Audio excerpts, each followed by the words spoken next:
سلام علیکم ګرانو دوستانو، نن به زه تاسو ته یو ډېر د خوشحالۍ خبر درکړم. د رحمان الله ګوربز مینوالو تاسې په آی پی ایل کې د 3 ټیمونو نظر داسې رحمان الله ګوربز خپل ټیم کې واخلي. ویډیو تر اخره پورې وګورئ، په هر څه به تاسو پوه سئ. کوم ملګري په چینل کې نوي راځي ټول نه مخکې خو دغه چینل در سره سبسکرایب کړئ.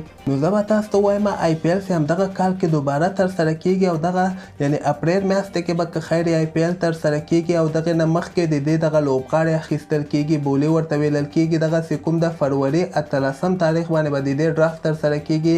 په غټه سویه باندې دغه ډرافت نه تر سره کیږي. بعض یو نیم لوبغاړی هغه کوم ټیمونه خو څه کړي دي هماغه لوبغاړي به اخیستل کیږي او یو څو نوي لوبغاړي په دغه کې اچول سوي دي چې رحمان الله ګوربز به زه تاسو ته ووایم مجیب زدران د پریټیزنټر ټیم چې کوم د کنګز 11 پنجاب ټیم لخوا نه خوښې سوی و. دغلته به زه تاسو ته ووایم چې د هندوستان یو مشهوره ویبپاڼه ده کرک ټریکر نومیږي. تاسو لاړ شئ هلته خپل هم کتلی شئ چې په دغه کې دوی یو ریپورټ جوړ کړی ده او دغسې معلومات یې ترلاسه کړي دي چې په آی پی ایل کې د 3 ټیمونو نظر ده چې رحمان الله ګوربز خپل ټیم کې واخلي.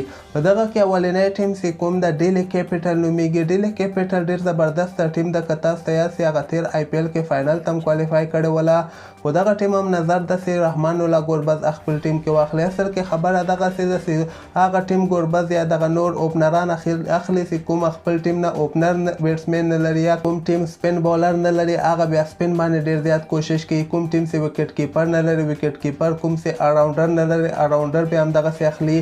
خو ډیلی کیپیټل اولنی ټیم د دویم ټیم به زه تاسو ته وایم چې رویل چیلنجر بنګلور نومیږي چې ویراټ کوهلی د هندوستان کپټان چې کوم د دغه ټیم کپټان هم ده او بل طرف ته دوی ایرون فینچ چې کوم د استرالیا اوپنر بیټسمین هغه هم خوښه کړی ده. دغسې ریپورټ کې راغلی دی چې دغه ټیم هم امکان لري چې رحمان الله ګوربز خپل ټیم کې واخلي.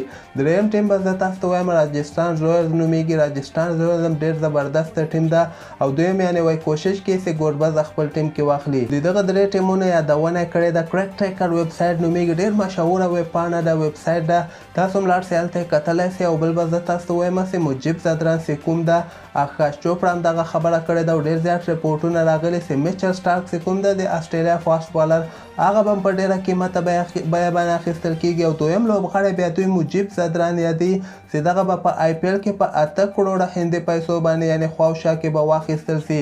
خو زه به تاسو ته یو خبره د رحمان الله ګوربز په هکله باندې ووایم چې دغه آی پی ایل ټیم والا چې کوم دی دوی دغه لیګونو باندې ډېر زیات کوشش کوي او دوی دغه لیګونه ګوري. دغه لیګونه کې چې کوم لوبغاړی ښه وځلیږي هماغه ډایرکټ خپل ټیم کې اخلي.